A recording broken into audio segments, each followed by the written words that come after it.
Hello दोस्तों, मैं आप सभी का स्वागत करता हूं आपके अपने यूट्यूब चैनल रैम्बो बाबा कंपटीशन में। हम पढ़ रहे हैं भौतिक विज्ञान। क्या देख रहे हैं? फिजिक्स देख रहे हैं। क्या देख रहे हैं? भौतिक विज्ञान देख रहे हैं, फिजिक्स पढ़ रहे हैं। तो आज हमको पढ़ना है। आज हम पढ़ने वाले हैं, प्रकाश चैप्टर हमारा ख़त्म हो चुका है। आज हम पढ़ने वाले हैं ध्वनि। क्या पढ़ने वाले हैं? ध्वनि, साउंड। तो ध्वनि सब लोगों ने सुना होगा, जो मैं बोल रहा हूँ आप लोग सुन रहे हैं, ये भी क्या है? ध्वनि है। ट्रैक्टर, बस, मोटरसाइकिल ये सब चलते हैं, इनमें भी क्या आती? ध्वनि आती है। डीजे बजता है, ध्वनि आती है। हम आप लोग बोलते हैं, बातचीत करते हैं, तो क्या होती है? ध्वनि सुनते हैं। यही क्या होती है? ध्वनि होती है। क्या होती है? ध्वनि होती है। ध्वनि को कह सकते हैं कि ध्वनि क्या है? ध्वनि एक क्या है? एक ऊर्जा का एक रूप है। ध्वनि क्या है? एक ऊर्जा का रूप है, जो किस रूप में चलता है? जो तरंग के रूप में चलता है। जैसे प्रकाश भी क्या है? किस रूप में चलता है? तरंग के रूप में चलता है। कौन सी तरंग के रूप में? विद्युत चुम्बकीय तरंग के रूप में। उसी प्रकार जो ध्वनि होती है वो भी क्या है? तरंग के रूप में चलती है। वो किस में चलती है? यांत्रिक तरंग के रूप में ध्वनि चलती है। ध्वनि में जो ध्वनि की उत्पत्ति कहाँ से होती है? वस्तुओं के कंपन के कारण क्या होती है? ध्वनि की उत्पत्ति होती है। क्या होती है? ध्वनि की उत्पत्ति होती है। जिनकी अनुभूति कहाँ के? हम अपने किनके द्वारा? कानों के द्वारा करते हैं। हम अपने कानों के द्वारा क्या करते हैं? ध्वनि को सुनते हैं, या ध्वनि हमें कहाँ? कानों पे सुनाई देती है। तो ध्वनि क्या है? ध्वनि क्या है? एक यांत्रिक तरंग है। कैसी? ध्वनि क्या है? एक यांत्रिक तरंग है। तो कैसी? मैकेनिकल वेव है। तो वेव तरंग में मैकेनिकल वेव, यांत्रिक तरंग में पढ़ा चुका था कि यांत्रिक तरंगें, फिर समझ लेते हैं थोड़ा सा। यांत्रिक तरंगें कितने? दो प्रकार की होती हैं। कितने प्रकार की? दो प्रकार की। अनुप्रस्थ और अनुदैर्ध्य। अनुप्रस्थ और अनुदैर्ध्य। अनुदैर्ध्य में क्या? अनुप्रस्थ में क्या थी? ये इनके कण कैसे? दिशा के समांतर गति करते हैं। अनुप्रस्थ में क्या करते हैं? दिशा की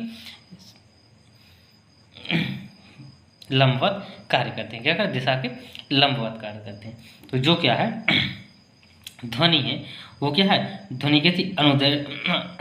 कैसी है? अनुदैर्ध्य है। सॉरी, ये मैंने उल्टा कर दिया। जो अनुप्रस्थ होता है वो क्या होता है? इसमें लंबवत होती है। कैसी? लंबवत। ये लंबवत गति करती है। जो अनुदैर्ध्य होती हैं वो क्या? दिशा के समांतर गति करते हैं। क्या? दिशा के समांतर गति करते हैं। तो ये जो ध्वनि है वो कैसी? अनुदैर्ध्य है। ध्वनि कैसी है? अनुदैर्ध्य तरंग के रूप में ये चलती है। कैसे चलती है? अनुदैर्ध्य तरंग के रूप में चलती है। जैसे क्या था? अनुदैर्ध्य तरंग का और एग्जाम्पल क्या? स्प्रिंग था। क्या था? स्प्रिंग था। तो उसी तरीके से ये क्या करती है? गति करती है। क्या करती है? गति करती है। तो देखते हैं, ये चीज़ समझिए कि ध्वनि क्या है। ध्वनि कौन सी तरंग है? ध्वनि यांत्रिक तरंग की तरह गति करती है। यांत्रिक तरंग में गति करती है। यांत्रिक तरंग में कौन सी? अनुदैर्ध्य तरंग में क्या करती है? गति करती है। तो इसको चलिए समझते हैं, फिर आगे देखते हैं। ध्वनि ऊर्जा का एक ऐसा रूप है जो तरंग के रूप में, कैसा? जो तरंग के रूप में संचरित होकर हमारे कानों तक पहुंचती है। किस रूप में? तरंग के रूप में संचरित होकर कहाँ? हमारे कानों तक पहुंचती है। ध्वनि की उत्पत्ति वस्तुओं के कंपन के परिणाम स्वरूप क्या होती है? वस्तुओं के कंपन के परिणाम स्वरूप क्या होती है? ध्वनि की उत्पत्ति होती है, जिसकी अनुभूति क्या करते हैं? हम अपने कानों के द्वारा करते हैं। किसके द्वारा? हम अपने कानों के द्वारा करते हैं। और क्या होता है? इस प्रकार की ध्वनि हमें कैसी सुनाई देती है? इस प्रकार क्या होती है? हमें ध्वनि जो ध्वनि है वो क्या होती? सुनाई देती है।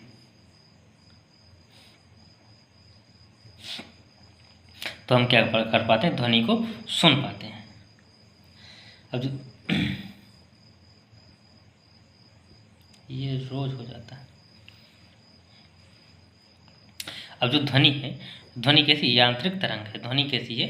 एक यांत्रिक तरंग है, जिसके गमन के लिए क्या होती है? माध्यम की आवश्यकता होती है। जो यांत्रिक तरंगें होती है उनके लिए क्या होती है? माध्यम की आवश्यकता होती है। विद्युत तरंग के लिए माध्यम की आवश्यकता नहीं होती। तो ध्वनि माध्यम के कणों के कंपन के कारण पैदा होती है। क्या होती है? जो माध्यम में जो कण होते हैं उन्हीं के कंपन के कारण क्या होती है? ध्वनि पैदा होती है। और कणों के कंपन के रूप में ही क्या करती है? गमन करती है। ध्वनि कैसी? अनुदैर्ध्य तरंग। कैसी है? अनुदैर्ध्य तरंग है, मतलब दिशा के समांतर चलने वाली। अणुओं की दिशा के समांतर ही क्या कण गति करते हैं, जिसमें माध्यम के कणों के कंपन माध्यम के कणों के कंपन की दिशा ध्वनि की दिशा में ही होती है। जो माध्यम के कणों की कंपन का दिशा कणों के कंपन की जो दिशा है वो कैसी है? वो ध्वनि की दिशा दिशा में ही होती है। क्या? ध्वनि की दिशा में ही होती है। तो ये चीज़ होती है। अब देखते हैं ध्वनि जो ध्वनि तरंगों का क्या वर्गीकरण किया गया। तो ध्वनि तरंगों को कितने 3 भागों में वर्गीकृत किया गया है। तो देखते हैं ध्वनि तरंगों का वर्गीकरण या क्या कह सकते हैं? रेंज ऑफ हियरिंग, ये श्रवण की क्षमता के आधार पर। तो इनको कितने 3 भागों में बांटा गया। कितने भागों में? 3 भागों में इनको बांटा गया है। कौन कौन भागों में बांटा गया?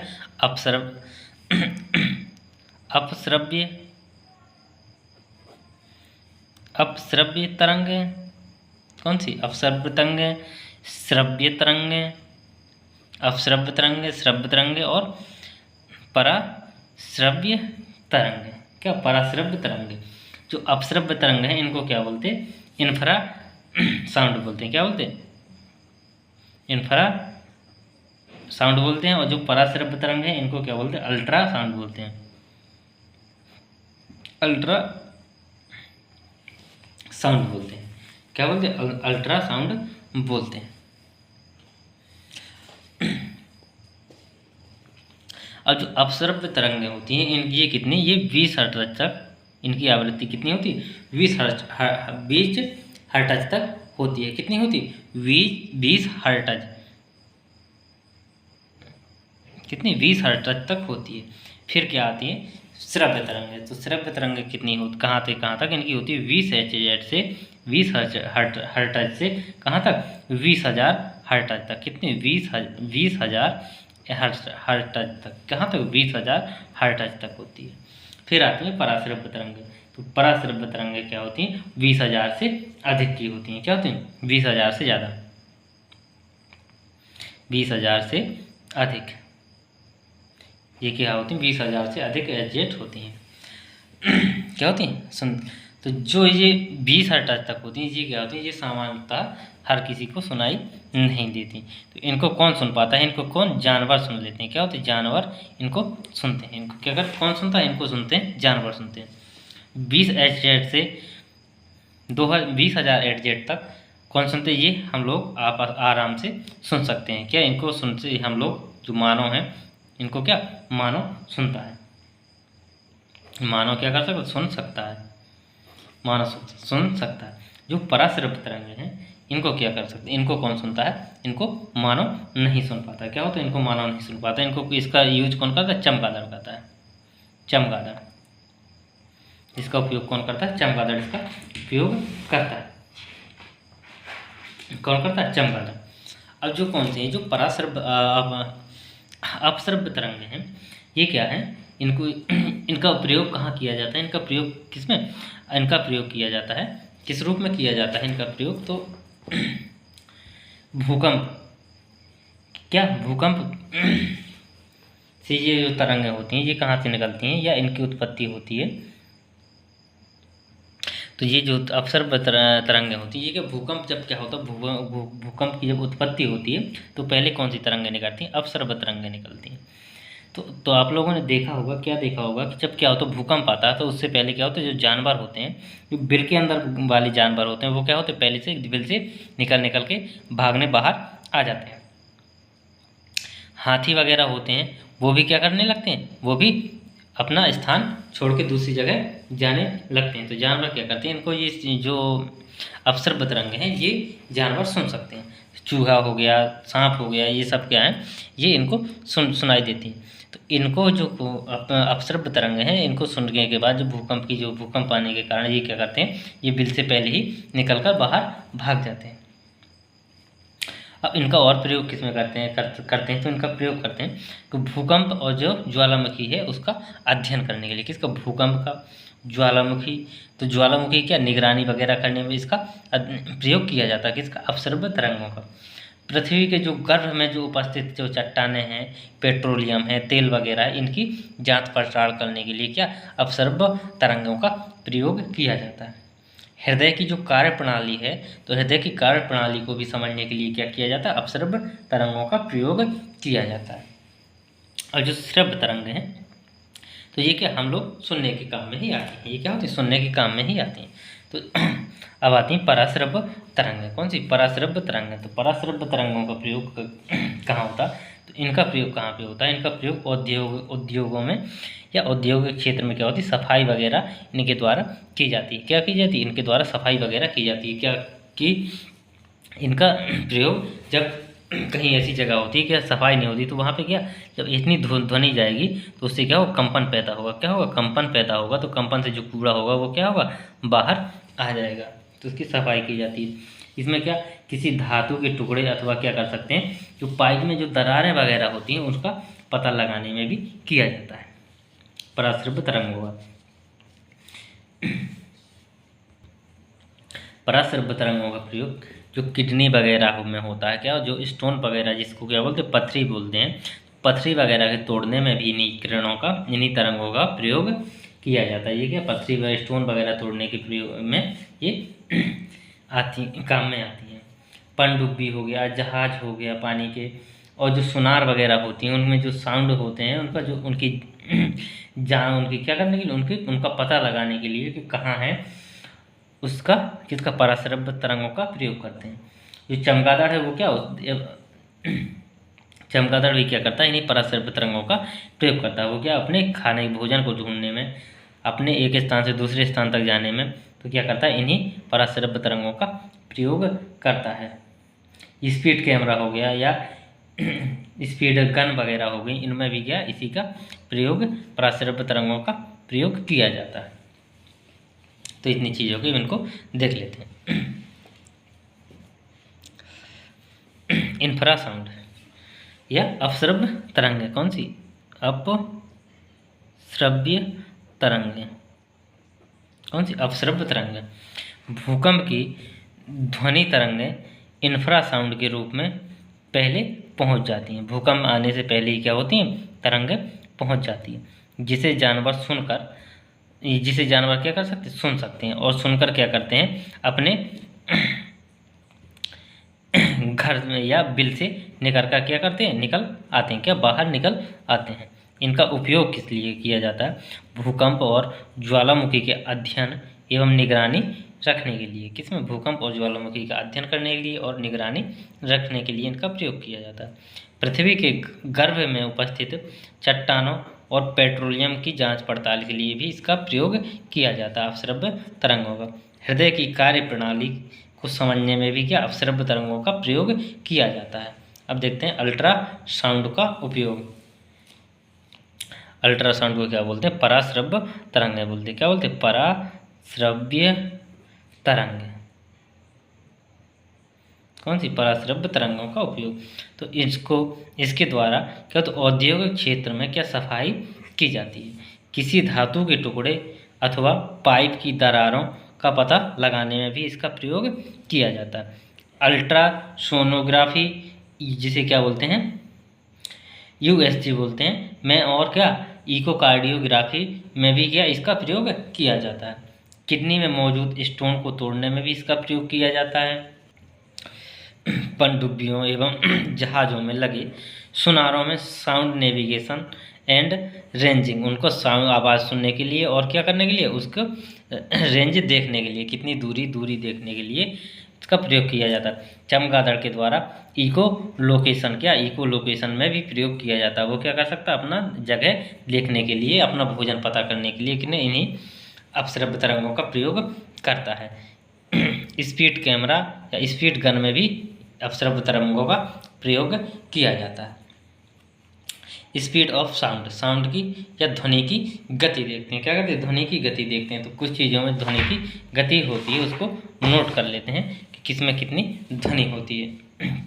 तो जैसे एयर है, एयर एयर हवा, हवा हवा में ध्वनि की चाल कितनी होती है? 330 मीटर प्रति सेकंड होती है। कितनी? 330 मीटर प्रति सेकंड होती है। हीलियम में कितनी होती है? हीलियम में होती है 965 मीटर प्रति सेकंड होती है। कितनी होती है? 965 मीटर प्रति सेकंड। वाटर, जल में कितनी होती है? जल में होती है 1530 मीटर प्रति सेकंड होती है। कितनी? 1530 मीटर प्रति सेकंड होती है। लकड़ी में कितनी होती है? लकड़ी में कितनी होती है? तो लकड़ी में होती है 2000 मीटर प्रति सेकंड। कितनी? 2000 मीटर प्रति सेकंड। गोल्ड, सोना में कितनी होती है? सोना में होती है 3240 मीटर प्रति सेकंड या 3240 मीटर प्रति सेकंड। स्टील में कितनी होती है?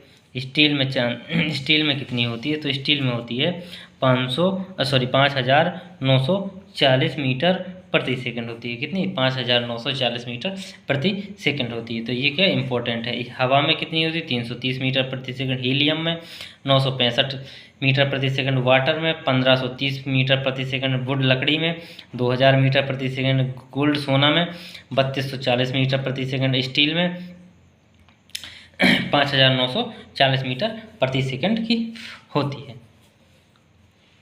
और जो ध्वनि होती है उसकी क्या ये किसमें, इसमें निर्वात में ये क्या होती है? गति नहीं करती। ध्वनि निर्वात में गमन नहीं कर सकती। क्योंकि इसको क्या होती है? ध्वनि की गति के लिए क्या होती है? माध्यम, ध्वनि पर क्या होती है? माध्यम पर निर्भर होती है, माध्यम की आवश्यकता होती है। ध्वनि क्रमशः द्रव और ठोस में अधिक तीव्र गति से गमन करती है। किसमें? द्रव और ठोस में क्या करती है? अधिक तीव्र गति से करती है। बल्कि जबकि क्या गैस में इसकी गति की अपेक्षाकृत कैसी होती है? कम होती है। क्या होती है? गैस में क्या होती है? हवा में कम होती है। देखो जैसे ऊपर अभी देखा कि हवा में कितनी है? 330 मीटर है, जबकि क्या लकड़ी कैसी ठोस होती है? 2000 मीटर है। सोना भी कितना ठोस होता है, तो इसमें कितनी 3240 मीटर है। और पानी में 1530 मीटर है प्रति सेकंड। तो इसमें ज़्यादा होती है, हवा की गमन करती है। इसकी अपेक्षा कृत कैसी होती? कम होती है। माध्यम की सहायता यदि अधिक है, माध्यम की सघनता, माध्यम की सघनता। तो माध्यम की सघनता इसमें क्या दिख रहा है कि जो ठोस है उसमें गति ज़्यादा है, तो माध्यम की सघनता कैसी? यदि माध्यम की सघनता है तो ज़्यादा है, तो उसमें क्या ध्वनि की गति भी कैसी होगी? तीव्र होती है। क्या होती है? ध्वनि की गति भी कैसी होती है?